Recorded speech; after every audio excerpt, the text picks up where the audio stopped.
Are we doing this? Really? Wait for it. Are we doing this? Wait for it. Pow! What the fuck? WTF. And it's also, what the fuck? What's wrong with me? It's time for WTF. What the fuck? With Marc Maron.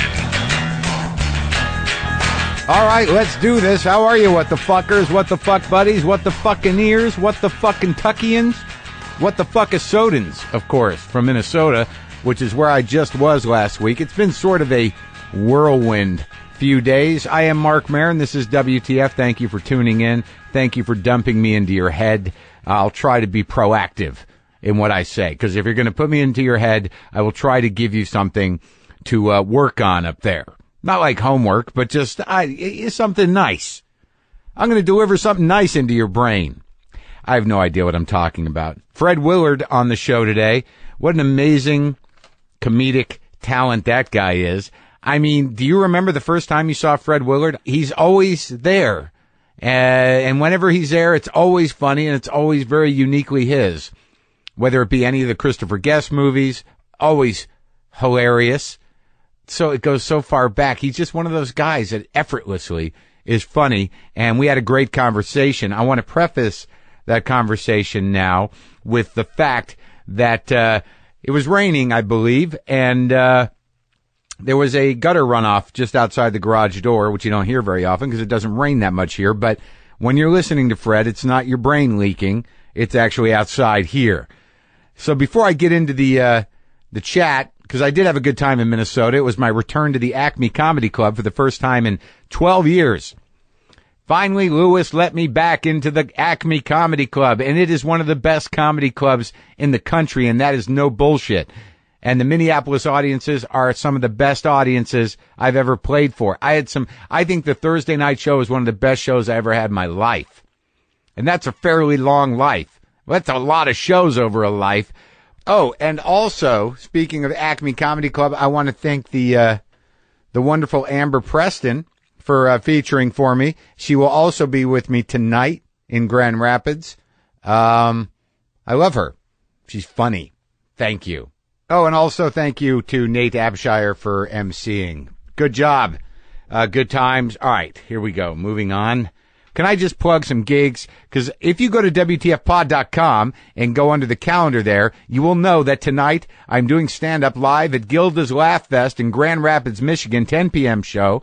You can get the link through WTFpod.com. On March 17th, that's Saturday, we've got the WTF Live at Gilda's Laugh Fest in Grand Rapids, Michigan, at the Wealthy Theater, both of these shows.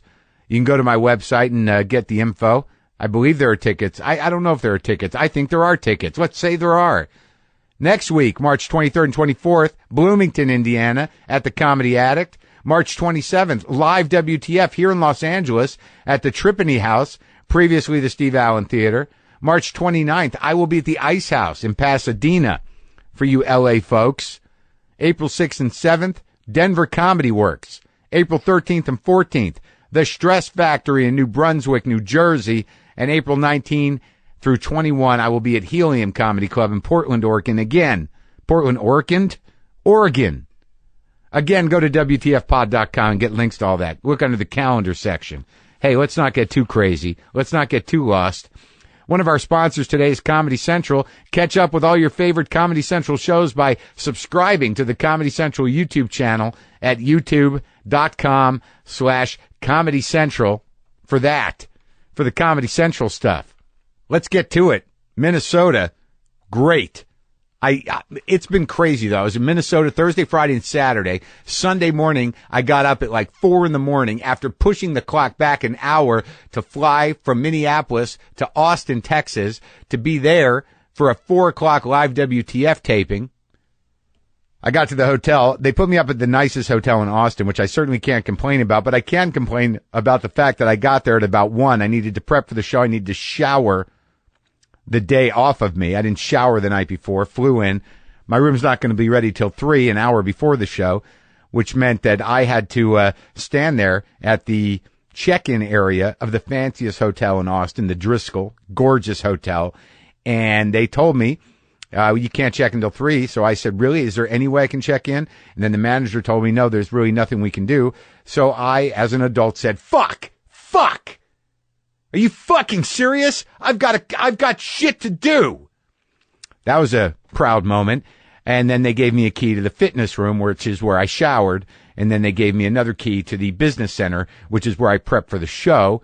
And then at about 2:30, they let me check into the LBJ suite. Man, that was something. I wish I could have stayed there a couple more days just to explore the rooms. High ceilings, fireplace, leather-covered furniture. Beautiful. I was there for 4 hours. And then as I walked out of the hotel, I looked at the woman who I said fuck to in a general way, and the manager, and I just said, sorry for being a dick. And the woman at the counter said, oh, you're cool, which led me to believe that there were much bigger dicks in town than me.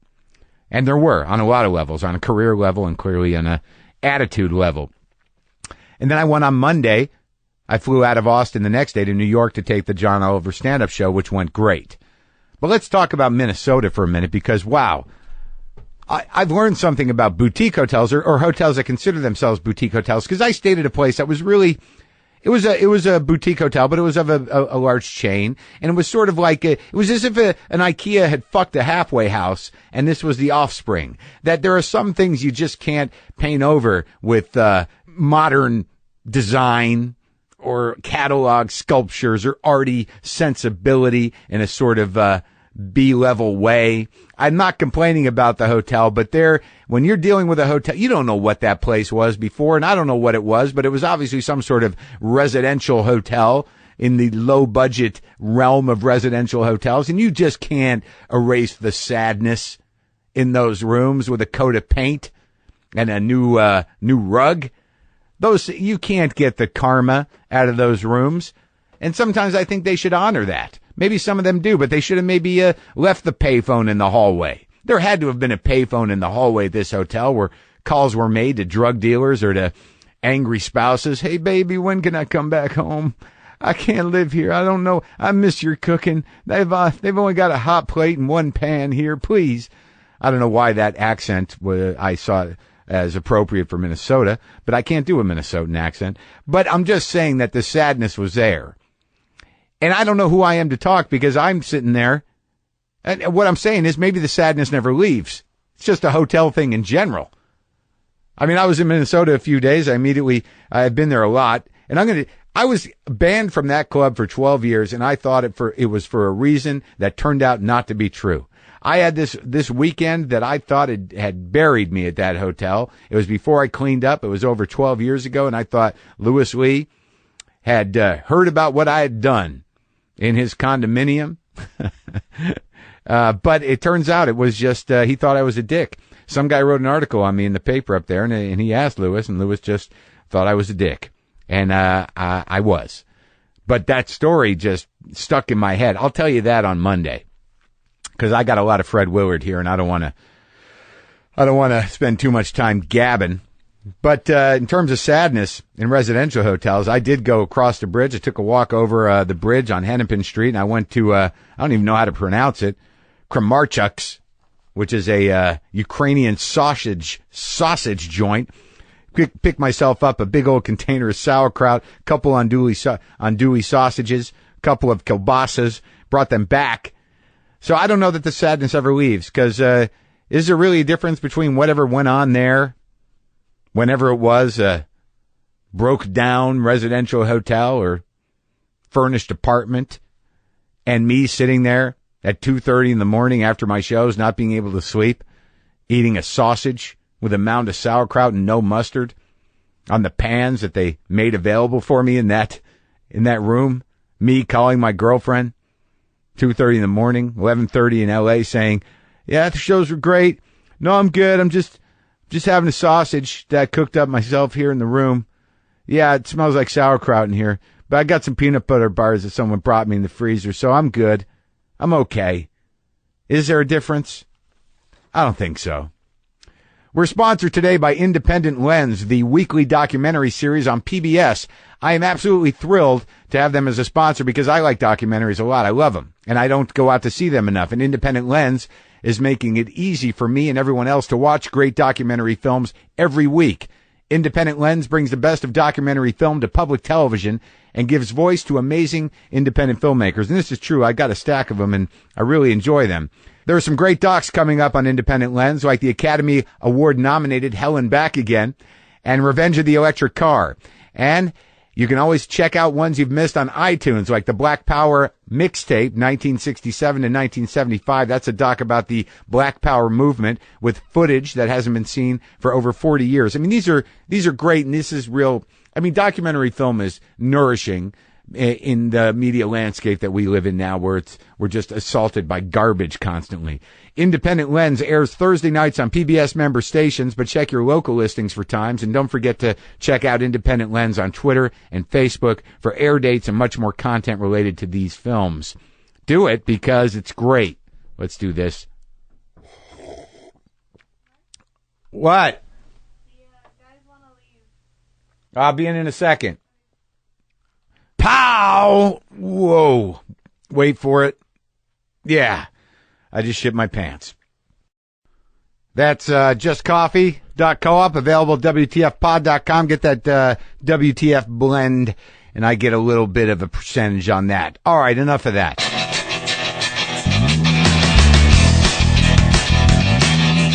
How's it going? How's the sex life? You know, if you listen to my show, that occasionally Adam and Eve, AdamandEve.com, they sponsor this show, and you know what they're all about. My deal for you is 50% off almost any item. You'll get 3 free grown-up fun DVDs. You get the free bonus gift. You get free shipping if you go to AdamandEve.com and use the WTF as the offer code at the checkout. Again, how much do I have to sell it? You know the score. Go to AdamandEve.com and use WTF as the offer code at checkout and get your deal. You want to hear the deal again? 50% off almost any item, 3 free DVDs, a free bonus gift. I used to say sensual, but that's odd. It's almost dated. And free shipping. AdamandEve.com.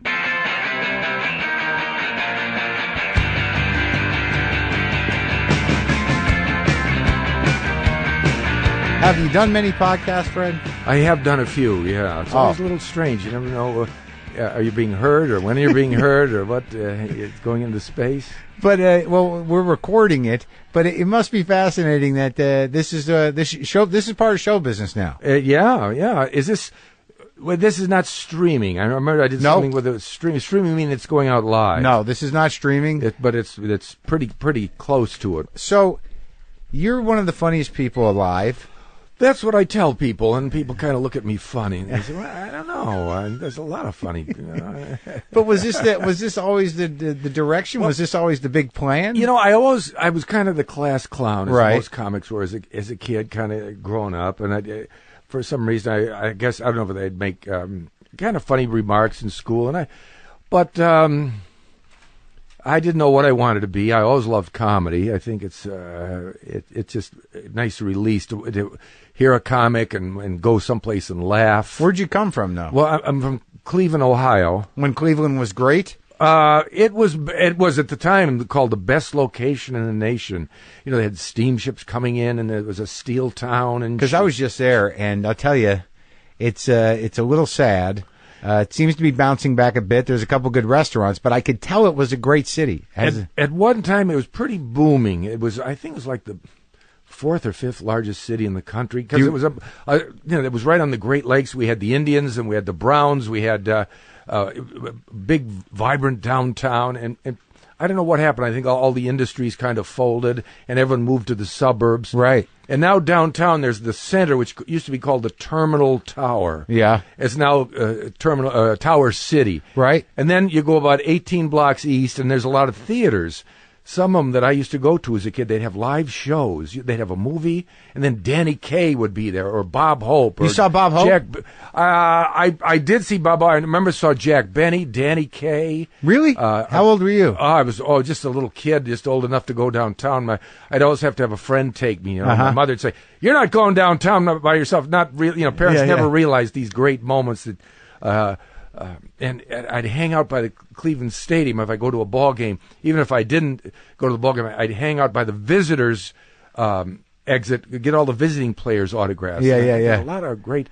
Do you remember seeing comedy? I can't imagine. So they'd have a movie and a comedian or shorts. Well, it wasn't even the comedians. Well, Danny Kaye, Jack Benny. Yeah. But I don't remember seeing stand-up comics. Well, was there even that form yet? It was more. I think it was for the older crowd. Right. If you go to Miami or Grossinger's, Yeah. These older comics always with a tux, Yeah, yeah. and a lot of jewelry on their hands. Really? And I was going to dinner or going to Miami. I was just in Miami. But I remember what impressed me the most. I don't know if you remember a Spike Jones, the musical act. Well, he was huge. And He was huge and very good musically. And I went. I'd heard his records, and his show came through Cleveland, and I went down to see it. And I'd never seen. It was a comedy review, but it was based on music, and he did takeoffs on songs. Cocktails for Two with sound effects, Right. And he had funny characters, Sir Frederick Gass, and he had a harpist who just sat on the stage, and they made a big thing of it after you noticed the harpist, the woman had never played the harp, she just sat there, Yeah. and I was just amazed. This is comedy I'd never seen before, And they were doing it for radio, so you were watching a stage play almost. Well, I think he was doing his radio show, but I think he also did a stage performance. Because I remember he had a joke. He had a dwarf who came running across the stage pulling a rope. Yeah. And you watched the dwarf pull the rope, and you kept watching. The rope kept moving, and here comes the dwarf picking Again. in the back end. And as a kid, you'd never seen it. It was like another dimension of comedy. Was that was your first dwarf experience? Yeah, well, and Cleveland, you didn't know. I mean, you didn't know dwarfs. You didn't know what. But up until then, the jokes were my mother-in-law drove my Cadillac off a cliff, mixed emotions, and which was funny to me. And it's all mixed emotions. That's see. clever. Yeah, But not a dwarf. Yeah. But I always wanted. I always liked comedy. It's kind of a release. I guess I was always kind of a worried kid, and I still worry a lot about things. So. So it gave you some relief. Relief, and my parents were not very. It wasn't not a laugh-filled household. No. But I had aunts and uncles who were funny. Thank God. Oh, they'd come over, and my mother was very. Calm down. I don't. My father and. What did you mean? I heard from school today that you had and There's a lot of panic around. yeah. But I had these wonderful aunts and uncles that would come over. My one uncle would pretend to steal silverware. And, it was so I've always laughed at that. Yeah. What kind of racket was your father in? I'm not sure. He was worked for something called Morris Plan Bank. It was something about automobile financing. But he passed away when I was fairly young, which is it's always very emotional. I was like 11 or 12 years old, and he died. And that was, it's really Tough age. It's like a big dose of reality Sure. because you don't know. No one's going to die. Yeah. Great grandma died. She was almost. She was really old. She was 75. Right. Nowadays, 75 doesn't seem that old. Right. Well, he was a kid. Yeah. So That was a big void. Yeah. Yeah. So then I wanted even more laughs, anything that would be funny. Right. So when you left Cleveland, I mean, you grew up there, and then what was the next step for you? Next step, let's see. I went off to. I was sent away. My mother remarried to the wicked stepfather, and they decided they'd send me away to a prep school, a military school. And I went away to a little one. My last 2 years in high school, which turned out to be a lot of fun. It was in Kentucky. It's no longer there. Yeah. But in the winter, the selling point is they moved the whole school down to Venice, Florida. Oh, okay. For 3 months. Yeah. And that was so great to be in Florida. And then, so then I decided to go. I said, this is kind of fun. And I took some kind of IQ test, and I turned out, or some test, I had the highest grades or the highest IQ of anyone in the school, because these were a lot of times the kind of kids that are sent there because they're not doing well. Sure. It's and like I'd gone to a very tough high school in keep them out of Cleveland. jail. Yeah. Yeah. I don't think they were quite on the brink of jail, but Okay. it's either that or go in the army or go go get a job delivering groceries. Yeah. So I was one of the brightest students. So I went to a place called Virginia Military Institute. Wow. Which was a lot tougher than I thought. Was it that would like be. West Point? Yeah. So everyone was in uniform? Yeah. But I played sports there, and Which sport? Baseball, and I got into cross country, which is a tough sport. Running? About 5 miles. That was a tough sport. And Yeah. Indoor tracks. Well, you look like you're in pretty good shape now. I still am. I try to be, and I'm still hoping to Maybe if they, have a little a couple of more expansion teams. I've given up hopes of playing in the big leagues, but a couple of years in the minors, maybe. Why not? It's never too late for that kind of thing. I could double A or something. Live that dream. Yeah, I don't want to be a DH, but first base, maybe play 5 or 6 innings and take the rest of the day off. That'd be fun. But then, I always want to be a baseball player, but then you go out, first you see all these terrible injuries. Yeah. Then you realize there's guys that aren't on the first string, and they come out to the ballpark every day and sit on that bench for 9 innings. Yeah. And then they're worried they're going to be sent down. Then they're sent down. Then they're hitting 170. I said, I don't know. That wouldn't have been. I don't think I would have liked to have done that. I'm kind of glad I never got wrapped. As a kid, you always think you'll hit 350 and be a big star. Be a hero. How hard can it be? You throw the ball over the plate. Focus. Yeah. Yeah. So did you end up going in the military, or how did that pan out? Which branch? Army? It was the Army, and I think it was artillery, and because at the time there was a draft. So I'm taking it you didn't have to do anything if you think it was artillery. No, I didn't. There was no firing guns or anything. I got on in some special thing, but I got to play. I was sent to Germany. Yeah. And I went out for the baseball team, and I made the baseball team, so it paid off. And the good thing is, we were stationed in Germany and went all around all these different cities. Playing baseball, Berlin and Hamburg. Oh, wow. What year was that, you think? Oh, it was in the early 60s. Okay. And I don't think there's any military in Germany anymore. I'm sure the Germans hated us. Well, they all used to be. It seemed like a lot of people spent time there. Elvis was there. I mean, Germany was a big base for us, right? Yeah, we occupied Germany. And, so it was a little pre-Vietnam. You didn't end up going anywhere? No, I didn't go. And then I came back, and I said, now what'll I do? Yeah. I think I'll be an actor. That can't be too hard, because you see them in the movies. I can act, and I went to an acting school. You did? I did an acting school. But you go around in New York at the time, everyone had scene study. We're going to do scene study and mime. And I said, do you ever put on a show and invite agents? Oh, no, we just study. Yeah. So I finally found a place called Showcase Theater. And I said, what do you do? He said, well, every 10 weeks. Yeah. They were very theatrical. Yeah. And we put on a show. The show was in their apartment. Was in there. They had a stage in their salon. Living room. Yeah. It was like a salon. Yeah. And we invite, professional people. So I said, this is for me. So I got in there, and I did.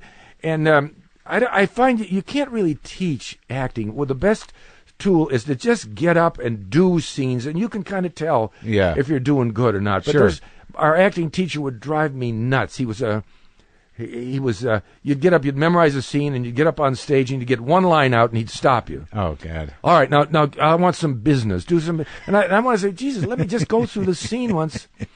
And some business. Start twitching. What are you doing? What is your intent here?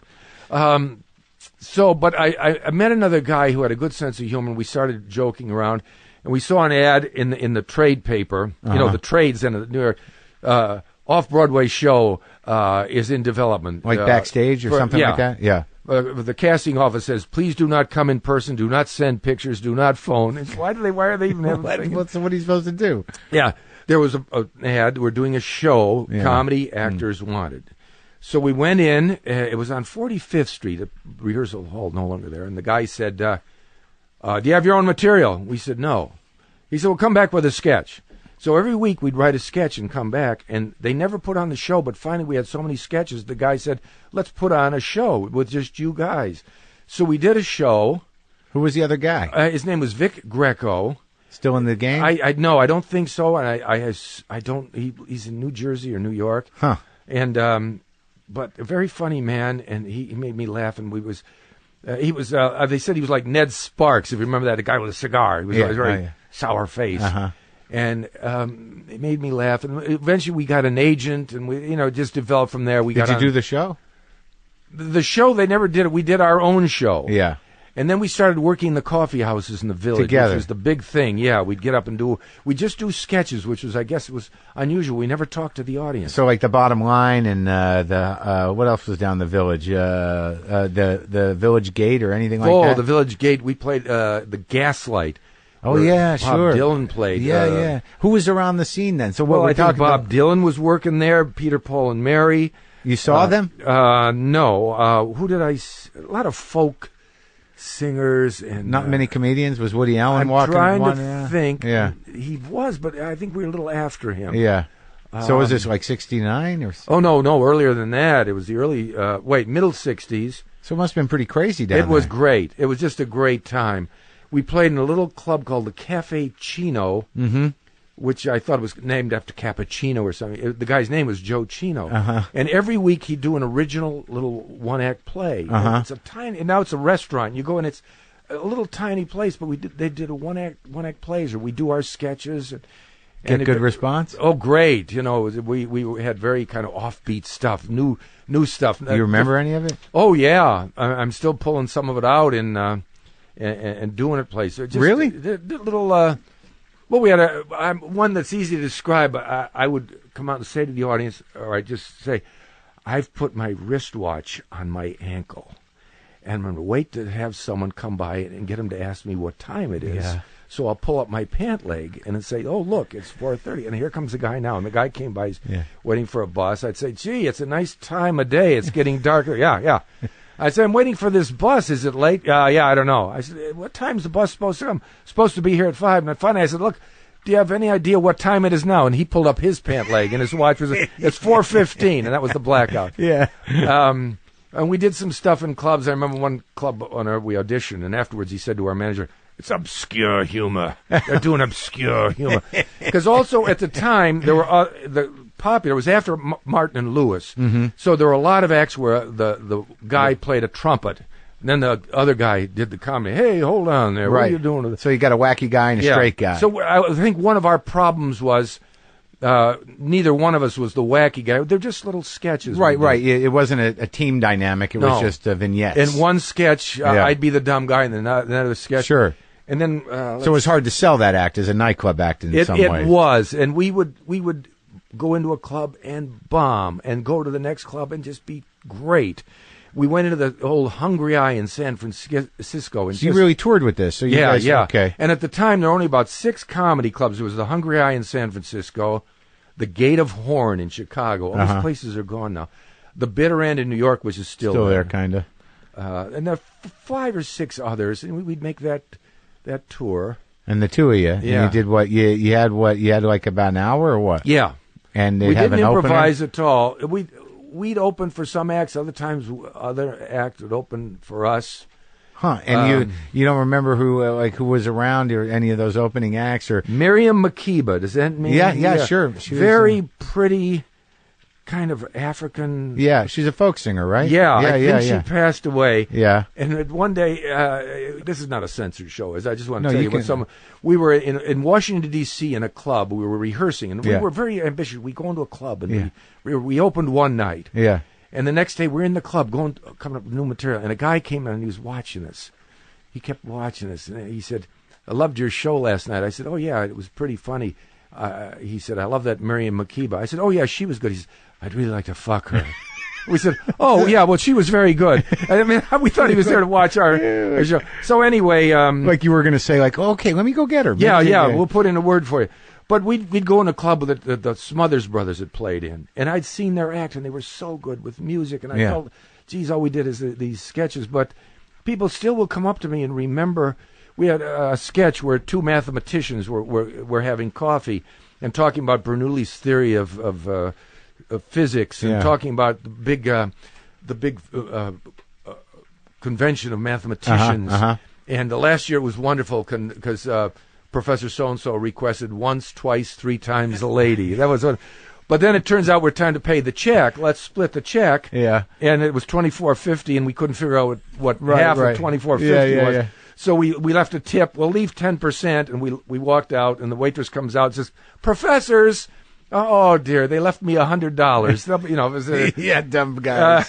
And I'd forgotten that, but someone reminded me of it. And you know, I'm still part of a sketch troupe. My wife and I run it. We just did a show last night at the Second City Theater in Hollywood. And about once a month, we have a group of about 40 people, and at any one time there's 15, 20, and we do an evening of sketches. And every once in a while, someone will remind me to say, you know, I saw you in the Village. Remember that thing you did about the mathematicians? I said, really? No, I don't remember. Then I'd think about it, and then I'd rewrite it, and we'll do it, and then they go over very well. We did one last night that I pulled out of the thing. It's a ship, one of those ships where they're all rowing, heaving. There's Sure. a guy whipping them. Yeah, it's a slave ship, I A think. slave ship. And the guys are, heave. Yeah. So we say, it's time to mutiny. Are you ready? Are you with me? We're going to take over the ship. So mutiny, we grab the slave driver, we tie him up, and we get back to the oars, and everyone's out of focus. Heave, no, you've got to pull together. Land is 1 mile north by northeast. So I said, well, look, we need someone to lead us. I cannot do it. Who can? And someone says, let's set him to it, the guy who was whipping us. So we let him free, and he starts whipping us. And I say, free, we're free at last. But it's a good audience, it's a strong piece. Sure. And this was something you wrote with Greco? Actually, it was something I did in the next group. I went to Second City in Chicago for a year. So you toured, you started in New York. We toured for a couple of years, and it's tough when you're working with one guy. Now, you work alone. Yeah. So when you go off the stage, if you bombed, I don't know, you probably very seldom bomb, but if you do, you probably hopefully say, it was the audience. Or it's, screw it, you have friends. Yeah. If it's a two-man team, you kind of think the other guy screwed up. Why did you screw up? So it gets tense. Yeah. So you needed more people to blame. Yeah. So eventually, we broke up. Yeah. Now, I wrote all the material. Oh, there you go. I wrote all the material, and we never wrote it down, and we did it. But he was unhappy. He had a wife and kids, and he had a lot of responsibilities. We broke up. I got hired to go to Second City. It's a long story. We went in. I went in an audition with Robert Klein. How big was Second City then? It wasn't as big as it is today. It had opened on Broadway. It got a big acclaim. Alan Arkin, Barbara Harris, Severin Darden. Was Ed Asner involved? Or was that was before that. Okay. Shelley Berman and Ed Asner was called the Compass Players. Okay. I did not know them, but in the early 60s, they came to Broadway. With a review. And it was the smartest stuff you'd ever seen. You saw it? Oh, my God. Alan Arkin was in it? Alan Arkin, Barbara Harris. Smart. They all had beards, and they were talking about... but it was all comedy. All comedy. Because Alan Arkin is hilarious. Oh, yeah. And so eventually they were casting him, and one year I teamed up with another guy to try to get the old act going. It wasn't working the same. Same bits? Yeah. And they'd... was there moments where you're like, I miss Greco? Oh, my God, yeah. Yeah? No one else was as funny. Because you kind of built the groove. groove He just didn't want to work with me. me. So I went down to audition for Second City. They'd seen us when we'd been in Chicago. Yeah. So they went, and I told my agent, I can't do that stuff. It's very bright. It's talk about Kierkegaard and Too smart. So I went down. Luckily, I just hit a vein there where I got up. They get two of us up. We improvised, and they offered me a job. And of course, well, I'm not sure. I don't. I'm doing something else. So they gave me a week to think about it, and I went begrudgingly, and had the greatest time of my life. I went for 6 months, and then they extended me for another 6 months with Robert Klein. So this was the crew. Bob Klein, yeah. David Steinberg. Wow, from Canada. Yeah, who's still he's a director now. Yeah. And Bob Klein's still doing comedy. You talk to Robert Klein still? Not as much as I like to. He lives in New York. I'm a big fan. I love him. Who else was in that crew? No one you would know of. Sandra Karen, who's living in England. Judy Grobart, wonderful. She was like an Elaine May, very goofy, funny. And she married a guy named Bob Dishy, a former Second City guy. Then I went back to New York. What year was that now? Where were we at? This was 70. Okay, so Klein had not done stand-up yet. No, and I influenced him. He would, in the dressing room, he would do these funny bits. He'd always do it, Get to Be Christmas, and he'd lean up against the wall and say, "What is Christmas to me? I got no mother, I got no father." Doing James Dean. Yeah. And he'd make me laugh, and every night I'd come in and, Bob, Christmas, are you looking forward to Christmas? It's like a kid. You're setting him up, yeah. Christmas, what is Christmas to me? And then he'd expand it. So one day I said, Bob, he was Bob then. Yeah. I guess there was another Bob Klein. Oh. And so he had to change his name eventually to Robert, and he told a very funny story. He was an struggling actor's story. Got a call, Bob, you've got to come in. I've been looking for you. Where are you? Yeah. Where have you been? So he said, oh, okay. So he went to the agent's office. She looked at him. She says, oh, no, I meant Bob Klein. The other. The other Bob Klein. And I would say, Bob, you must do this on stage, because I couldn't do stand-up. I'm very easy in sketch. I'm awkward in stand-up. I said, you got to do stand-up. Yeah, he says, I tried it. And so about a year or two later, I went back, and he was in a play called The Apple Tree. And I went out with him to the Stage Deli. Yeah.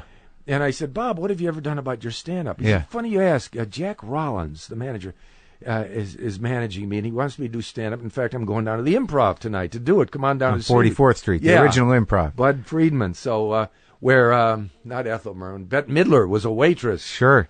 And Andy Kaufman was probably there at that time, or maybe a little before him, huh? Because they still had a cabaret sort of feel, right? At that time, were there singers still? Yeah, waitresses would get up and sing. Oh, boy. And I don't know if Andy... I think it was before his more time. aware of Andy Kaufman in L.A. at the Improv. It's amazing how much you've seen. So you sort of influenced Robert Klein a little bit to do stand-up. Yeah. And at Second City now...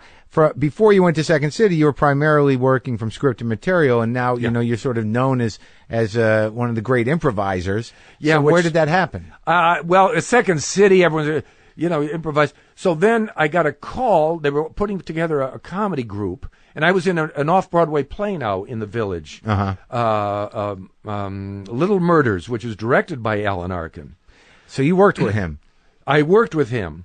As a director, he was such a great director. He'd sit there. He's very non-committal. He'd look at the stuff. He said, "This is a great show." He said, "I don't care what he says, fuck the critics. It's a great show." And about 3 weeks in rehearsal, he said, "I don't know what to do. We're ready to open." Yeah, and someone had to leave to do something. Go, we're ready. And I loved him. He was so supportive. And one night, at a preview, Mike Nichols came in. Now, this was the peak of Mike Nichols. It was now directing. So I'm The a little Graduate? vague there, yeah. I think he just done Catch-22. So it was like 1971 or something? 71 is when it was. Okay. Yeah. And he came to see it, and we were at a party afterwards, and Mike Nichols came up to me. And he said, "Hey, I really enjoyed your stuff. Where have you been?" And I said, "Well, I've been doing sketch stuff." He says, "Yeah, I really enjoyed your performance. In this one scene, have you thought of being more... something like concise?" And I said, "That's a good idea. I'll think about it." I didn't know what he meant. So the next day, I said to Alan, as a rehearsal, I said, "Mike Nichols said, should I be more concise?" Thinking Alan would say, know. "Oh, of course." He said, "How dare Mike Nichols give you a direction? I'm the director. You're doing it just right." So I said, "Boy, does he have confidence." So anyway, I got into a group called, they were getting together down at the Bitter End. Yeah. Called the Ace Trucking Company. I said, "Yeah, that'll be fun. We're going to do sketches after the show at midnight." I said, "That's great, because I'm doing this play right down the street. I still have some sketch ideas from Second City." So we get up and we do these sketches that I would come up with the sketches, but the guys in the group were so funny. They'd flesh them out, and then we'd improvise. And I guess that's how but then we started getting jobs. And the guy who, I'm failing with names here, Dave Fry. Remember Dave Fry? I don't know if he did. He was right the Nixon. Oh, yeah. He was famous for the Nixon. Right. His manager came to see us. Yeah. And we were thrilled. And he took us over, managed us, got us on the Sullivan Show. We didn't even have a name. And we How many were there of you? There were 4 guys and a girl. Isn't that amazing that happened on late night television? Yeah. Because you would never see that now. That Ed Sullivan would say, "Now here's a group of kids. Yeah. They're doing a little thing and whatever." There were no. But we started. Then there were a whole bunch of improv sketch groups. I know, with funny names. Oh my God! New York Stickball Company, Outer Space Baseball. I had no idea. Yeah. And we did it. We did very well. Did Sullivan. We got on the Tom Jones Show, and this went on for several. We would do a show. It'd be like 40 minutes of set material. Then we'd open up for improvs. We'd ask for. We found the best thing. What are your pet peeves? Yeah. And people are, "My pet peeves are the so and so." We do a little improv about it, and it was a fail-safe thing, because if the improv wasn't going well, one of the guys put on a little tiara, and he had a wand, and he walked out. He said, "I'm the bad improv fairy, and I claim this improv is over," and I get a huge laugh. And then we close with a set piece. And the next thing I know, I was being asked. I did a lot of things, and I got a call from Christopher Guest once to come down. And my manager, "You've got to go down right away." I said, "Well, I'm doing something. Well, he wants to put you in a movie." I said, "Well, what's the hurry?" "Well, no, he wants to see you today." So I knew Christopher Guest. I knew who he was. I'd been in Spinal Tap with Christopher Guest. Right. But what happened to Fernwood Tonight in that period? That was late 70s, so that must have come later. Yeah, Fernwood Tonight. I mean, like, because that Martin Mull. That's right. I skipped about 6 years there. Yeah, but that's like the prison years, which because that sort of set a new standard for television comedy. Yeah. It was because I have vague memories of that because I was about 13 or 14, and it was on late, right? Wasn't it? Yes, But- it was. It but- was syndicated, so it was on 11 o'clock here, 7 o'clock somewhere else. And I was still a kid, but I just remembered that there was this buzz around something different. That something different was happening, and it was. What was the premise of it? It was, if you remember, a local talk show, a local right. show in a little town called Fernwood, Right. which was the home of Mary Hartman. And that became a spin-off, correct? Someone said, wouldn't it be funny if they had a cable TV show in this town? What would it be like? Now, 3 or 4 people have talked to me and said it was their idea. I don't know whose idea it was. But they called me to come in and do it. And you were the sidekick to Martin I was Mull, the sidekick. who was a hilarious guy. Oh, my God. I didn't know him, but I'd gone to see him in a club. And I said, boy, this guy is very sharp. You know, Yeah. he didn't make easy references. Yeah. And they said, you'll be the Ed McMahon. I said, well, I don't want to be, that would be a cliche. Really? Did you? And I went in, I said, I started naming people that would do better than me. Yeah. And they said, no, everyone says you'll be right. Look, if you don't want to do it, just come in for a week during the rehearsals, Yeah. the warm-up rehearsals, till we get someone else. I said, okay. So sit in. So I sat in, and we laughed so hard, and it was so funny. At the end of the week, I said, one time, again, Martin Mull, we were having callbacks for people who would come into audition. Uh-huh. And some girl was doing a call, kind of a pretty girl. Yeah. And she was coming, was in the callback, and he leaned over to me and he says, this is the point where I thought we would be getting blowjobs. And I almost fell off my, because I'm kind of a proper guy, I said, what, you're so talking like this in front of this girl? She didn't hear it. But I said, this guy is sharp. This is before comedy really went that blue. So do you? But you don't have a problem with blue comedy. oh no, I love it. Yeah. If it's funny, if Yeah. it's blue comedy, if it's funny, I'll go out of my way. Because I always assume, like, one time you were at the Comedy Cellar and I was on stage, and you probably don't remember it, but you were sitting in the audience. Oh. And, like, I only knew you from television, from movies, and I decided that, well, he's a pretty proper guy. And I remember that, like, I was filthy. Like a prude. I'm a prude, Mr. Yeah, Willard. I kind of, like, I knew you probably couldn't be because you've been in comedy. You're not in comedy this long. Yeah. And working in nightclubs that you're going to be easily offended. But I remember I was aggravated. I didn't have a great set, and I was, like, cussing, and then I got off, and you were there, and you're like, that was great. I liked everybody that night. I went to see, the one night I was there, my friend T. Sean Shannon, who from Texas, that's couldn't right. couldn't be bluer. He's part of our sketch group. He comes in with the bluest sketches, but they're always funny. Yeah. Always someone getting anally raped, but we went to see him, and it's the Happening Club there, and so I remember. That was that everyone night. was good that Yeah, night, but. yeah. He didn't know we were coming, so I was nervous that he might have been nervous. Say, oh God, they walked in. Yeah, and you were with your wife, right? Yeah, and you exactly. spending some time in the city. So, like, when you go back to that area, does it bring back memories? Oh, sure, yeah. You walk around. Oh, it's I like, always go around. Yeah, this used to be something. Now look at it. yeah. But the bitter end is still there. The Yeah. Comedy Cellar. There used to be places across the street. All the places. I do. I have to look. How did you develop that character? Like because with Fernwood Tonight, I mean, at some point, like, this always fascinates me with improv actors and guys who do character work. Is that there's some I don't know if I've been able to get anyone to really define it, but there's some thing you do that is funny. That there's I mean, I guess it's just something happens from. But when you improvise, you've just got this tone. Like, I think in Fernwood Tonight, you kind of played it a little like dumber than you are. Yeah. I play a clueless. Kind of a clueless guy who has it's like almost like the me worry guy. Right. Which I love to do because I'm just the opposite. I worry about everything. Right. Things are, oh God, what happened? Like today, I just had such a day. I've changed my accountant. Mm-hmm. My first accountant retired unexpectedly. Tax period last year was a nightmare. The new people, I got a new accountant. I'm suddenly getting a call from some company that I've got to have some kind of tax thing in by October 16th. So I had to rush in. I got this new accountant. I said, what? We're just going to leave to go out of town for 3 weeks. I said, what's the worst if I don't get this thing in? There's no tax owed. Yeah. He said, well, the penalty is $100 a day. I said, oh, God, we're going to be gone 21 days. I don't want to pay $2,100. So I had to rush over to that. I got home. My wife can't find her passport. Oh, geez, no. What did you do with my passport? I don't know.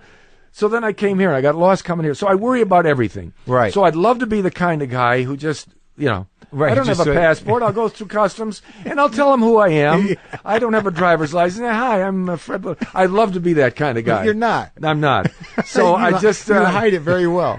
I would never have assumed that about you, that you're just toiling in panic all the time. I'm constantly expected to be T-boned. I was coming over. It was quite a rainy day. And, constantly expecting a truck to come out and get T-boned. I worry about that, but I worry about that when I walk into my house. For some reason, I have this concern that I'm going to walk into my house, I'm going to open the door, and someone's just going to push me or just run into. But it's crazy. Do you ever have that panic where you're sleeping and you're going to get hit in the head? Sleeping? Yeah, there's a new one for you. No. Where I'm just laying in bed and someone's going to come and hit me in the head. Now you put that in my mind. No. But you know what? I'm nervous when my wife is away. Yeah. I'm never nervous at home, but when your wife is gone, it's just me. And I'll start locking the front door. And one night... Isn't that weird that she's the one that's making you feel safe? I get that too. As long as there's two of us in the house, we're going to be okay. Well, I'll be brave around her. I'll handle this. But if it's just me... Well, this is about 3 months ago. Yeah. She was staying with friends at the beach or something. Yeah. And I assumed I was alone. I was laying in bed, and I heard a noise. Yeah. And I heard the front door open, and there's someone walking. And so I opened the door, and she was standing there. She'd come home. And I told her, I said, oh, my God, I thought you were going to be gone overnight. But my first image, and I told her, was short and white. Yeah. And she laughed about it. I said, no, your first image, what you don't want to see is 3 big, dark guys. Yeah. Because I think I'd probably try to reason with him. Hey, look, what do you what do you want? I'll give you some money. You don't want to see a gun. You don't want to see a gun or a knife or a motherfucker. And, But I said my first image was short and white. Yeah. And that's what you were hoping for? So you could maybe get maybe a struggle. I wouldn't get get the her upper hand. Yeah. So, but she still says, I still laugh about you, short and white. no guns in the house. No guns. No guns. No, I got a knife, or what am I going to do? Or a bat? What are you going to do? And I don't think I'd use it on someone. I think I'd reason with him. Look, I could never be a cop, I don't think. I watch these cop shows. Yeah. And the poor guys, they're always finding someone with a little marijuana. And the poor guy's saying, oh, man. I think I'd say, oh, go ahead. Yeah. When they beg the cop, no, please, man. I say, oh, go ahead. Go ahead. I think what I'd arrest are the guys that don't signal. Give them a ticket. The guys that don't. I hate that when they don't signal a turn, and you're sitting behind them, and then they put on the turn. That I might give them a ticket. But the poor guy with a little marijuana. Is marijuana legal? Or it seems to be legal. It's not legal. You can buy some down the street. You need some? No, thanks. But that was never your bag. But they're always arresting someone for marijuana. I don't know. I don't know if it happens as much as it used to. Not with these dispensaries everywhere. But back in the '60s, it wasn't your thing either. Hanging around. I never really did. No, I never. Yeah. I took. I took Not a marijuana drinker? once. Yeah. I didn't like inhaling because I'm not a smoker. I'll smoke an occasional cigar, but inhaling marijuana, it hurt my lungs. Yeah. I took Coke once. Yeah. Doc Severinson, we were doing the Tonight Show. He came home and he gave us everyone a little bit of Coke in the hallway. And I sniffed it up my nose, and everything swelled up, and it felt like I get a lot of respiratory problems. I said, no, I don't need this. You didn't get the good part. I did not like it. That's so funny. So back in the day, in the '70s, everyone was hopped up, huh? Everyone was hopped up but me. No. Yeah. How many situations were you in where everybody was just... And a lot of times I didn't know it. I thought everyone was having a good time and having fun. I was having a good time. I'll have a drink or two. I like a drink and occasional cigar. And now what concerns me, because we're flying. Yeah. Where you going? We're actually going... I'm doing a job in London, which should be very exciting. It's with the people who did Whose Line Is It Anyway? Uh-huh. What it is, they're going to have a celebrity. I'm going to be the host interviewing the celebrity. And there's going to be 4 or 5 improvisers. And, my first day I went to high school and I forgot, my pants fell down. I'd say, hey, guys, let's reenact that scene where Tom Hanks walked into high school. He didn't have a belt on. Oh, I get it. So it's then they'd act it out. Mm-hmm. It's like what they call ASCAT over at the UCB, is where they have somebody do a short monologue, and then the improvisers sort of take off it's from like there. that, Yeah. yes. Interesting. And I hope they don't hear about that because then they'll get. I'm so surprised they asked me. And I said, "Gee, this is great." I did a show like it a couple of years ago in New York. Yeah. And the improvisers. You have such respect for the guys. I mean, they just get up and improvise. Some of them very quick. Oh my God! So anyway, we're going over to do. I'll be there two weeks, but my wife are going to go to Berlin for a few days beforehand because we were there 2 years ago. And we're only there a couple of days and really loved it. It's a very unique city. Uh-huh. It's almost all demolished. I'm a big fan of World War II. I love all the history of World War II. Yeah. And there's a few buildings left, and the Brandenburg Gate is there. And now you can go to both sides without any problem. Yeah. And all they talk about now is where the wall used to be, the wall. Yeah. And I think that's... So no one asks, well, where was Hitler? They don't want to talk about Hitler. They'll talk about the wall. Oh, so look at that. The wall coming down erased Hitler. But I've got to go by, and I didn't get the chance to see where his bunker used to be. They built apartments over it. Really? That's got to be a weird place to live. It must be. If you believe in that kind of stuff. I have a feeling that people who live there know, and it's kind of weird. It would have been better if it was like a Jewish retirement hospital. Something that would be significance. Look, there's some history to this.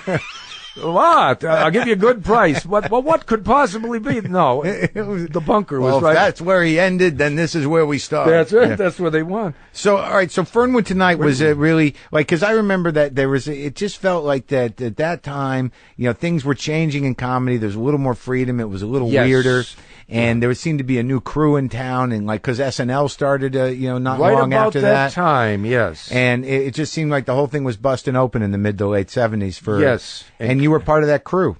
That's right. And then along came Monty Python. We were in London. We got to go to London to do the Tom Jones show. And one night we're all sitting around at a dinner party. What was he like?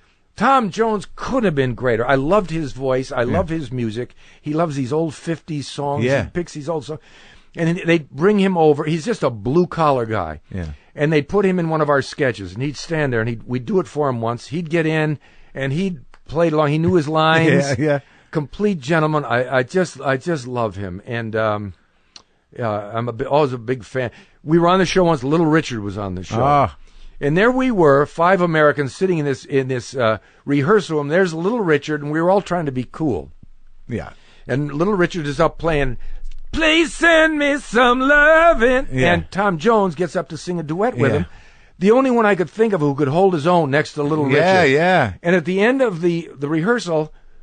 Richard, could we have a photo with you? Oh, sure. Everyone won't want to have a photo with me. He was just a great guy. Yeah. And then a funny story.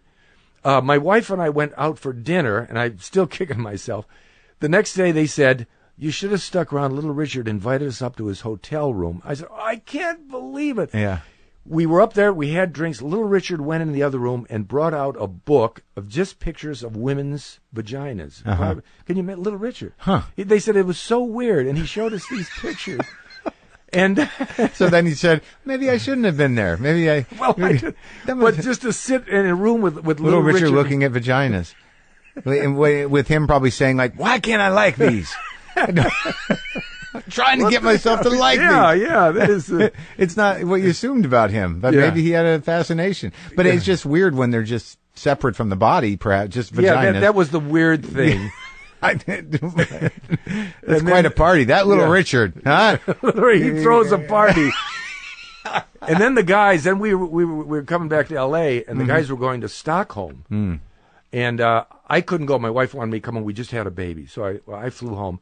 And I said, get me some of that pornography. Is it Stockholm or Sweden? Sweden, where they have, the Swedish. So they brought me a pornographic magazine. My wife didn't like that. The next day I said, what happened to it?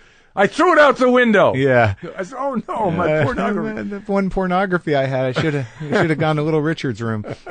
So at that time, Monty Python was popular. We tuned on, and here's this Monty Python. Right. We'd never seen anything like it because they were only in England at that time. Yeah. And then we said, you know what we should do? We should get hold of their material and do some of their material and our material on an American TV show. So we got our agent. We tried to talk in American, and then we took it down to some network to buy it, and we showed them a Monty Python.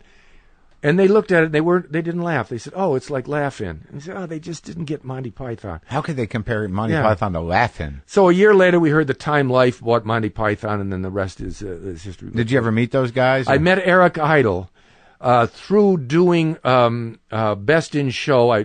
Worked at my partner in that show, judging the dog show, was Jim Piddick, a wonderful English actor. You were hilarious in that. Thanks, yeah. And we were at a party, and he knows Eric Idle. He knows all these guys. So I met Eric Idle, and I'll sit, and I don't know whether it's more exciting to sit with Little Richard or Eric Idle. When you realize what Eric Idle, he wrote, not only was with Monty Python, but wrote the Nudge Nudge, Wink Wink, all these. He was the guy who did it, and he's just a regular.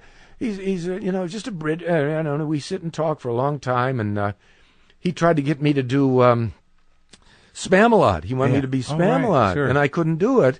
And I would not have been as good. Who did they use? The guy from Rocky Horror Show. I Tim could not. Curry? Tim Curry was it, and then they wanted me to replace him, and I said, I thought I just can't.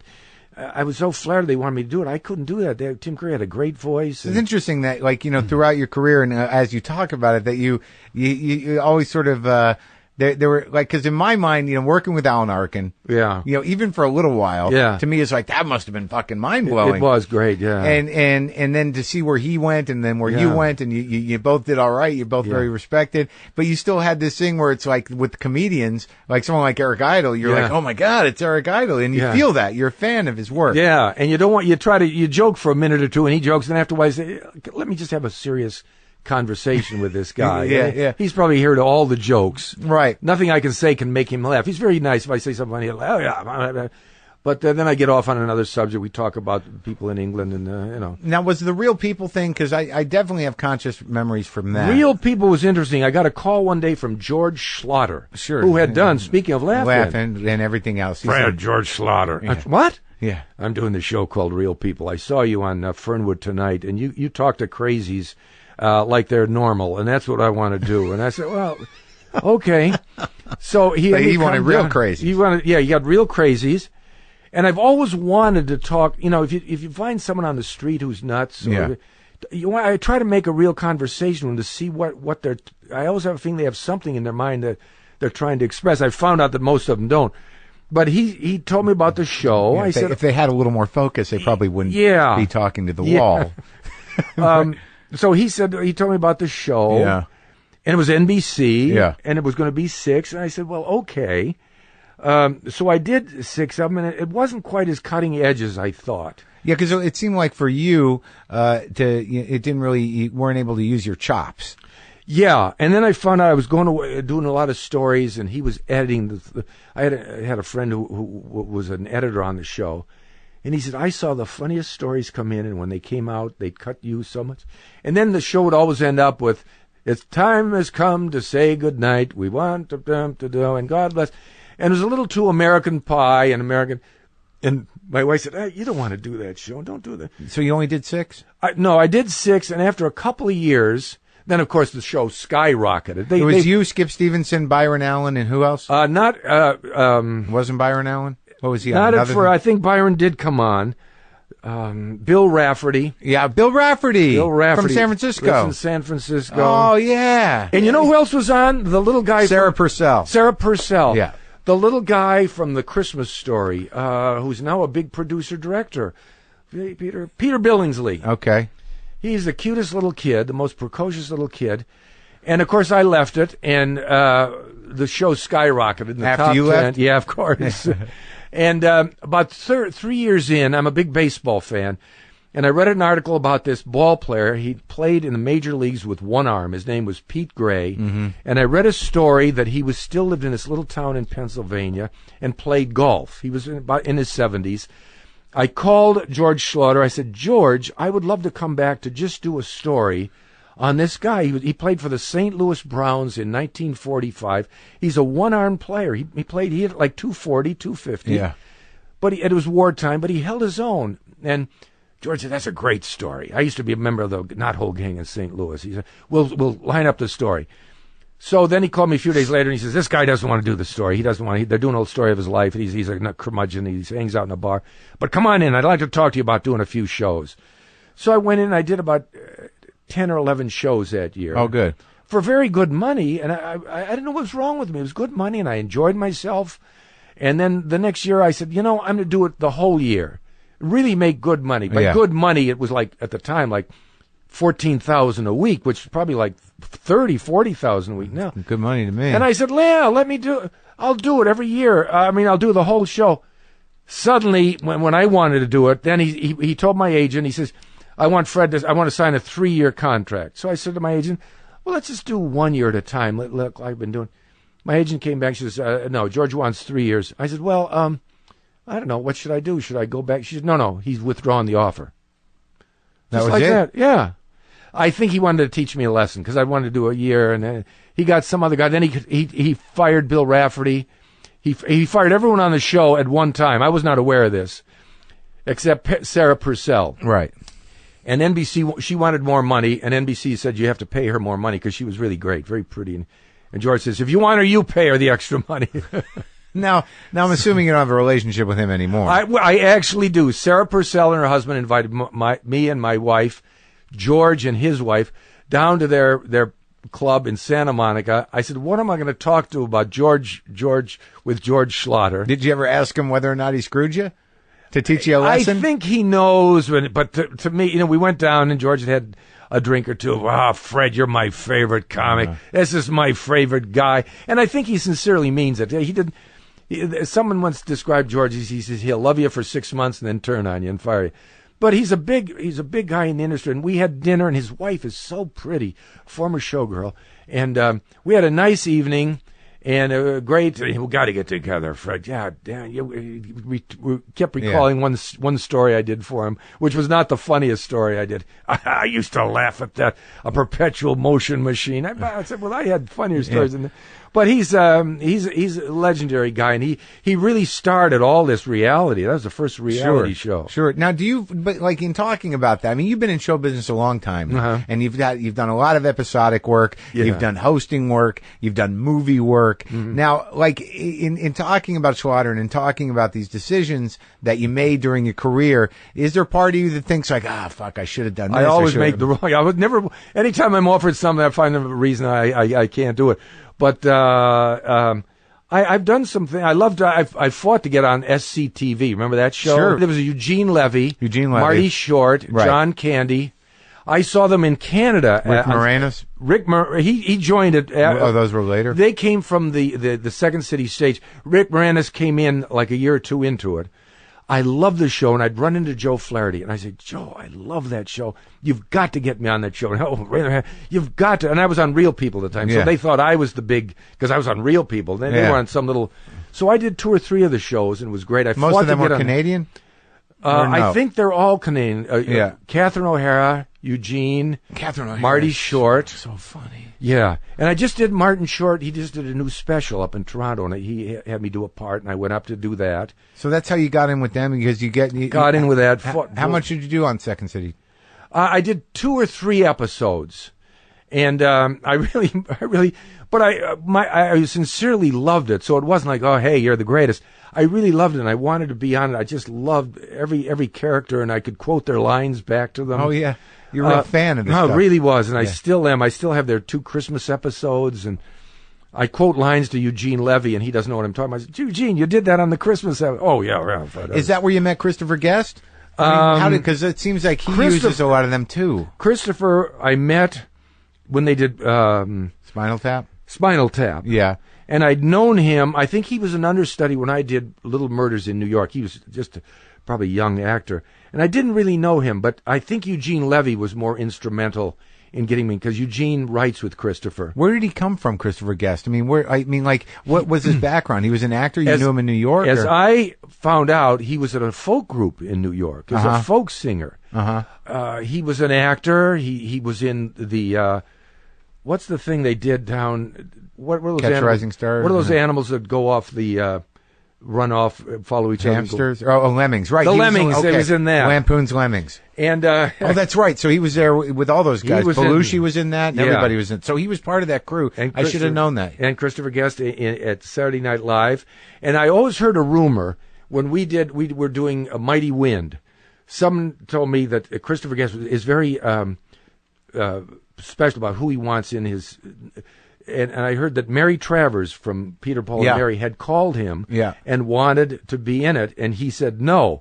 So I asked him one time, I said, Christopher, I've got to ask you, did Mary Travers call you? And he says, no, that's not true. He says, but she did babysit for me. When he was a kid? When he was a kid. Isn't that interesting? I mean, he knows. So he grew up in it. Yeah. Because he's created this, I don't know what the word for it is, oeuvre, or like Christopher Guest has created this.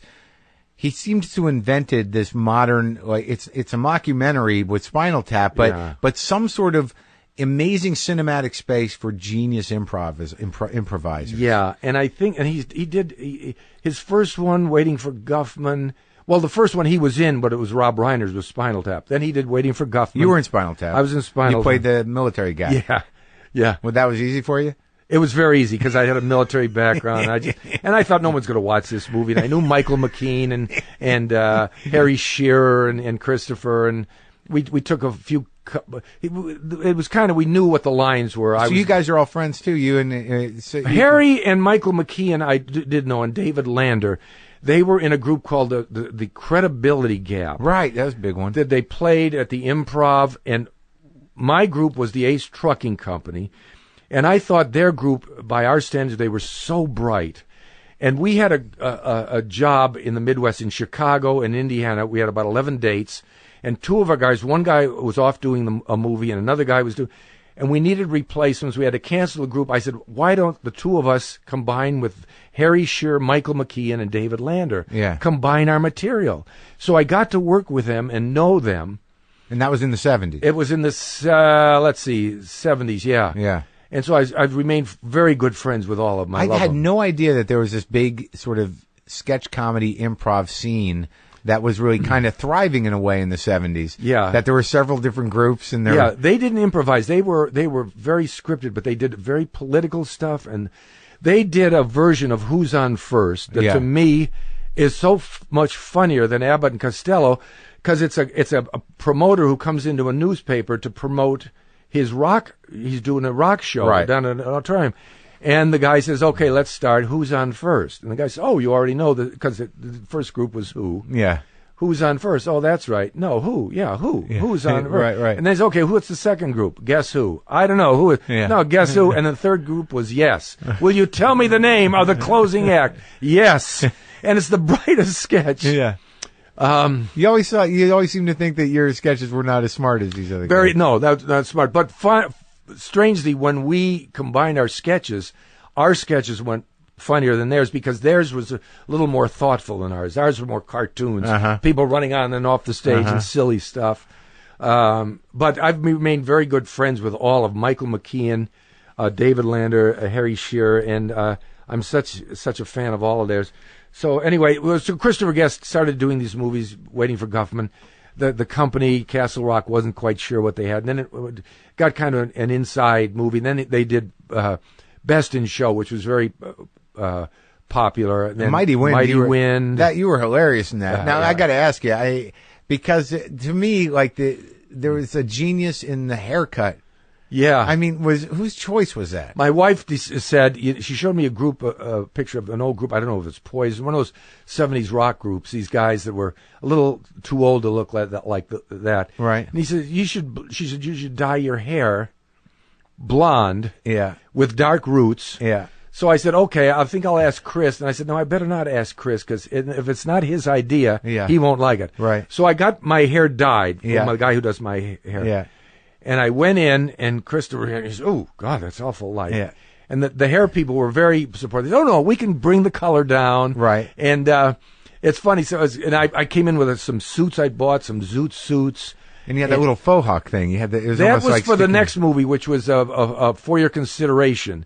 At that time, and in Mighty Wind, I said, I'd like to wear a little earring. Oh, yeah. Okay. A little earring. Yeah, I remember. And he said, no earring. So the next movie, the final movie, was For Your Consideration. He said, I think I'd like to dye your hair blonde, give you a faux hawk.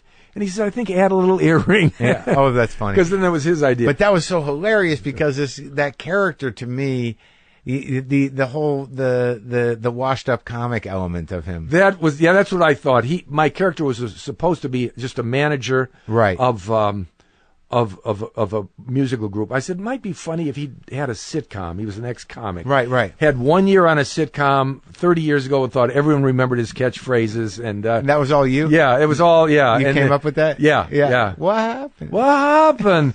like no one remembered it.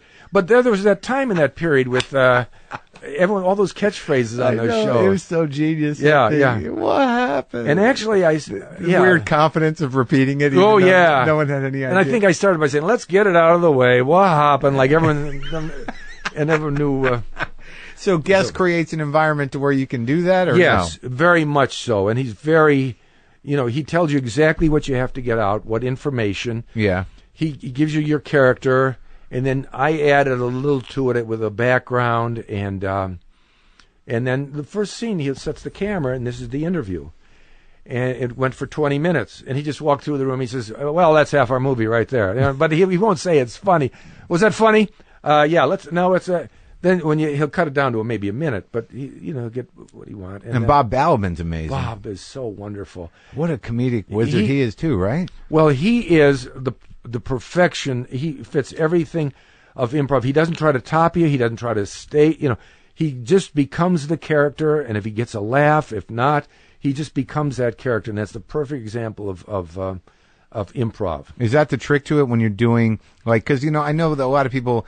There's a lot of improv groups and this and that, and even back in the day, you guys were playing improv games. Yeah. But that's that's stage, that's club improv. So when you do improvisational acting, what are some of the tools you bring to the table? What you've got to do is there's different times, as you say, club, and I cheat a little. I try to be funny. Hey, let's get a laugh here. Yeah. But the ideal is to get in the scene and listen to the partner, just like. And I often tell people in improv, if you don't think you can improvise, if you're starting out, get into a scene and don't try to be funny. Just talk to the person. You're going to the grocery store. Oh, I need milk. Get me. Then if something funny happens, oh, by the way, last time you bought milk, it was sour. But I liked it. So see if they got sour milk. See, you're coming up with it. But don't try to be funny. And then there's some people can take to it and be very funny.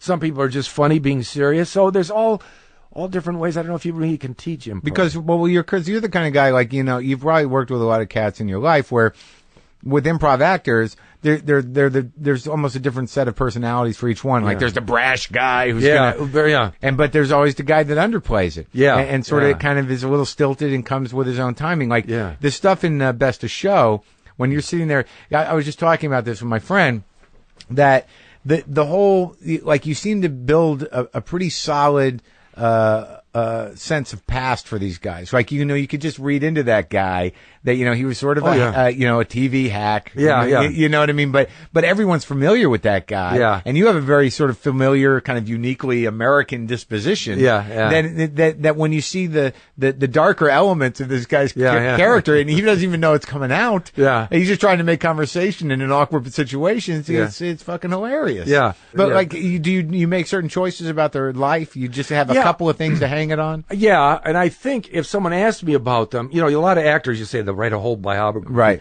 I never did that, but if someone asked me about my character, what did he do 3 years ago, I could tell you. Yeah. Was he married? Yeah, he was married once, and then he got a divorce. It kind of fits into the background. You set yourself in the situation. I guess that's how you do it. And Christopher Guest will give you here's what you did this, that. You're up against this guy. And Bob Balaban is a perfect foil because he's so serious. And I remember him from Seinfeld, where he played the head of NBC. Uh-huh. And he scared me. And when in Waiting for Guffman, there was a scene where Catherine O'Hara and I had to come in the room and audition for the play. Yeah. And I didn't know Bob Balaban was going to be in the room. And he has that look on his face like, who the hell is this? So in I think it was Best in Show, I had to go up and interview him. So immediately I got a brash side to me. Yeah. He was Dr. So-and-so. Doctor, listen, I got a little pain in my upper up on the left-hand side. Is that bursitis? Is it cold? And he just looked at me and says, well, I'm not that kind of doctor. Now, he could have tried to top me. Yeah. He said, what have you been doing with you? But I said, no, I'm just kidding with you here. Yeah. But he was so perfect. He's a perfect foil. Eugene Levy is that kind, too. Good foil? Oh, he's like, you could just take advantage. I said to him in the scene, you look like the kind of guy who spends a lot of time in the bathroom. But it's just, no, I wouldn't say that to Christopher Guest. Say it to Eugene Levy's character. Not to Eugene, but to his character. Yeah. they're fun people to work with. And It's so funny because Bob Balabin's been around since the late 60s, too. And he does everything, man. You see movies, he produces. He's a terrific guy. Well, it comes from the Balaban, the RKO or whatever. Balaban. Yeah, it's a theater family, right? Yeah, that doesn't hurt. Yeah. My dad, I didn't know what he did. He went away and came home at 5 o'clock in a tie and sat with his tie and jacket. And, Dad, loosen your tie. So in the big picture of things, like, after you got back from the Army, you made this choice. I mean, how'd your family react to that? I could not. I didn't want to tell him I got a job. I had a stepfather. Yeah. And, you got to go into business. So I got a job in New York in an office. Yeah. But it was a kind of job where it was a credit company. You could go out on the street and go to different companies, get credit reports. So if there was ever an audition, I could get up and leave. But at night, we were doing this comedy act with my partner, and so it was really tough. I couldn't do it. Now you'd leave a club at midnight, and you'd get home at 1. You had to be up at 8 and be in work at 9. And my partner had lost his job, and I said, "Boy, you're lucky. You can sleep late." But he had a wife and kid, and it was tough. And I said, "You're lucky. I envy you." And I was making like $85 a week. But we finally auditioned for a company. Upstate New York. You heard about the Catskills. Yeah. This was not the Catskills. This was the Goy Catskills. It was more white bread. Dinner theater-ish? It was dinner theater. It was repertory. Yeah.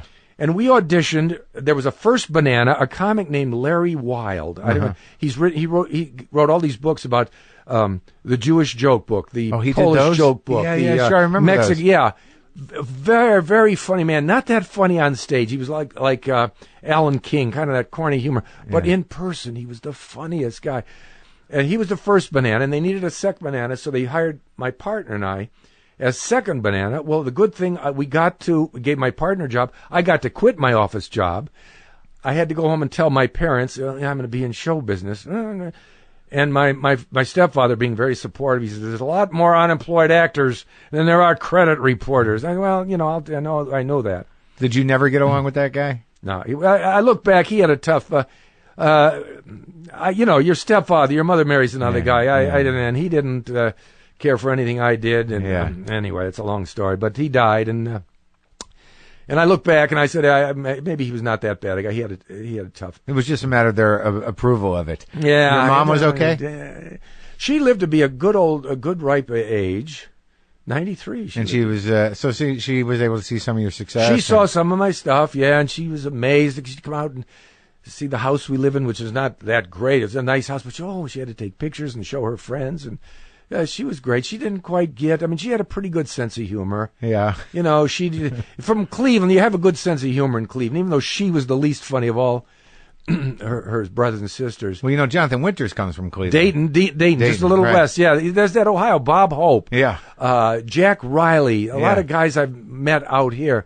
There's a Cleveland. Drew Carey, I think, is from Cleveland. Yeah, Cleveland rocks. Have you spent time with Jonathan Winters? A little bit. He's a little tough to be with. Yeah, a little.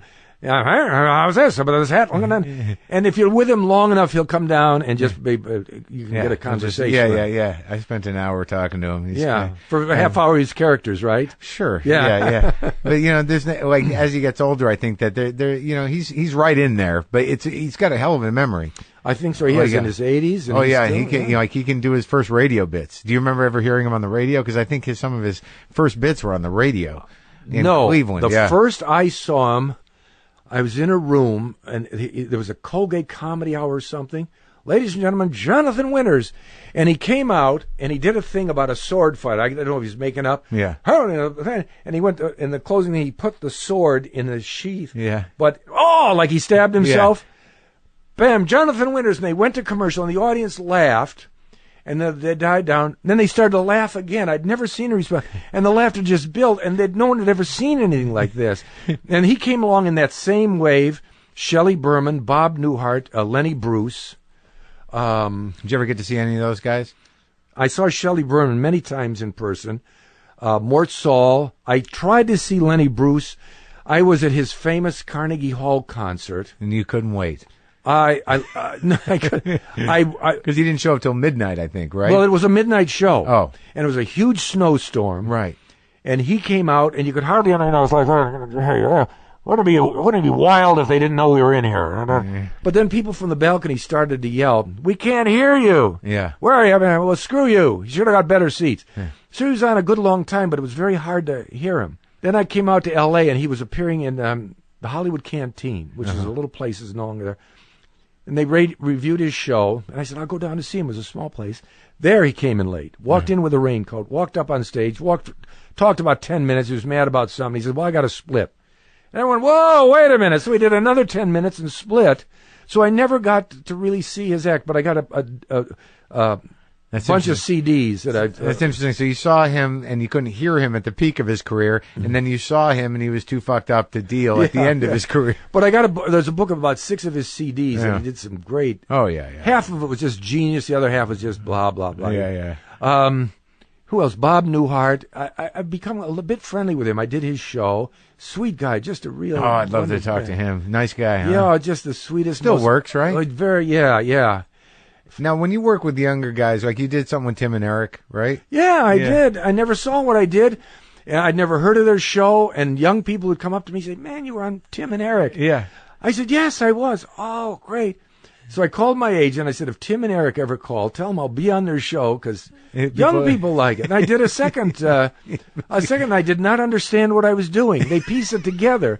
Something I was looking through a phone book for restaurants or doing something. And they said, we'll piece it. I said, but what's the point? We'll piece it together. You never saw it? I think I finally saw it. I remember something I was feeding people out of a pig trough. So you just went along with it. I went along with it, and I said, is this right? Is this what you want? But they're very popular. I haven't really got into that. But comedy has changed a lot. It became very open with Lenny Bruce and them. You can talk about more. Monty Python came along and opened up sketch material, all comedy material, because you could someone could stand up in the middle of a sketch and say, "Oh, sorry, I'm in the wrong sketch." Yeah. I'd never seen that. Oh, can you do that? Yeah. Sorry, I'm in the wrong sketch. Saturday Night Live has done that. Yeah. And then comedy got very blue. And now it's got, which I love, if blue comedy, if it's funny, Dave Attell, I've got a CD. Yeah. Of Dave Attell that I listen to, and I won't let my wife listen to because it's so graphic. But I'll listen to it every once in a while. He's funny and very dirty, and funny. But if it's dirty and funny, and then now comedy seems to be a lot of it. If dumb comedy, there's no joke. Well, that's the joke. There's no joke. And does that bother you? I feel so old. I said I'm not getting this. Yeah. Sometimes on Saturday Night Live, I'll watch a sketch and say, where's the joke? Yeah. Other times they're so funny. They're so bright. I love Saturday Night Live. I never miss it. But we TiVo it. And I love their cast. They're just great. Fred Armisen. And, sure, he's good, huh? And I love it when he does... They do a sketch like the old a Halloween party, Vincent Price. And half the crowd doesn't know who the hell he's talking. But Bill Vincent Hader was Price, in that. Bill Hader. Yeah. I met him. I was on the Jimmy Fallon show with Bill Hader. And I met him. I said, Jesus, you're so young. He looks like he's 14 years old, and he plays these great characters. He's a funny guy. Yeah, they're all funny. They're all great. How often do you do your improv stuff? It's a sketch group. We yeah. started doing it at a little theater on Fairfax called Bang. Yeah. And we got this group of people write sketches. We started doing these shows. We did them for about 6 months, once every month, every 2 months. Then Second City got in touch with us and said, why don't you do it at our theater? It's on Hollywood Boulevard. They have workshops there and a very nice theater. Yeah. It's about fun. 70. You guys, every month you do a couple new sketches or what? Good new sketches. It's just great. And Yeah. so they come in with the new sketches, and we got some great people. And it started out, I would write most of the sketches. And now I'll do maybe one sketch because everyone else is so funny. I'll put you'll act their another sketch. one? Yeah, I'll Yeah, do yeah. in a couple of, yeah. Well, it's great talking to you, Fred. Thank you thank you. And thanks for coming on. And it's a pleasure. They said, my wife said, boy, I'm glad you're doing Mark's show. It's very hip. Everyone on the internet, everyone's talking about I said, well, this is great. I know Mark. And for some reason, I thought I'd done your show, but I might have done it by phone a year or so ago. Did you do some phoners? I think we did maybe something for Air America. I don't know. Yeah, that might have been it. Yeah. For a minute or two. But, What's your latest project, Fred? Well, right now I'm in. Thank you so much. And now let's go to. We have Tom Cruise. That was Fred Willard. Fred Willard was Fred. You're still sitting there going, "Did I do it? Am I on?" Well, it's certainly great. I'm a big fan, and it was. Thank you so much. Pleasure.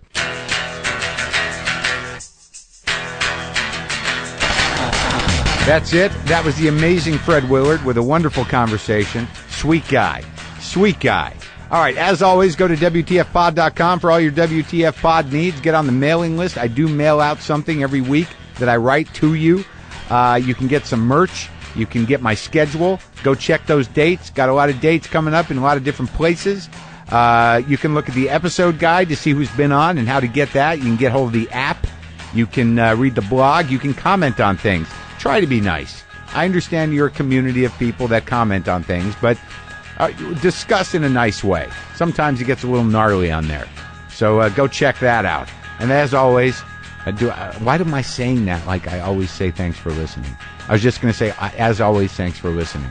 I don't think I ever say that at the end. Do I? All right. Okay, I'll tell you that story on Monday. Okay, bye. Bye. What am I, on the phone? Jesus Christ, you think I just started doing this? All right, I'm leaving. I'm going.